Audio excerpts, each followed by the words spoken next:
Poonjar Pathampuzha Malayinchippara Saint Joseph UP. സ്കൂളിലെ 33 വിദ്യാർത്ഥികൾക്ക് ഭക്ഷ്യവിഷബാധയേറ്റു. ഛർദിയും തളർച്ചയുമാണ് കുട്ടികൾക്കുണ്ടായത്. ആരോഗ്യവകുപ്പ് സ്കൂളിൽ പരിശോധന നടത്തി.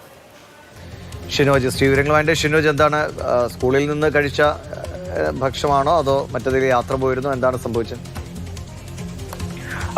സ്കൂളിൽ നിന്ന് കഴിച്ച ഭക്ഷണമാണ് ഇത്തരത്തിൽ ആരോഗ്യ പ്രശ്നത്തിന് ഇടയാക്കിയതെന്നാണ് നിലവിൽ ഇപ്പോൾ പ്രാഥമികമായി ലഭിക്കുന്ന വിവരമെന്ന് പറയുന്നത്. ഇന്ന് വൈകിട്ടോട് കൂടിയാണ് ഇത്തരത്തിൽ ഈ കുട്ടികൾക്ക് ഛർദിയും അതുപോലെ തന്നെ ഈ തളർച്ചയും ഉൾപ്പെടെ അനുഭവപ്പെടുന്നത്. 33 കുട്ടികൾക്കാണ് മലയിഞ്ചിപ്പാറ സെന്റ് ജോസഫ് യു.പി. സ്കൂളിലെ 33 കുട്ടികളെയാണ് ഇത്തരത്തിൽ ഈ ഭക്ഷ്യവിഷബാധ കാരണം ആദ്യം ഈ പൂഞ്ഞാർ തെക്കേക്കര ആശുപത്രിയിലാണ് ഈ കുട്ടികളെ കൊണ്ടുവരുന്നത്.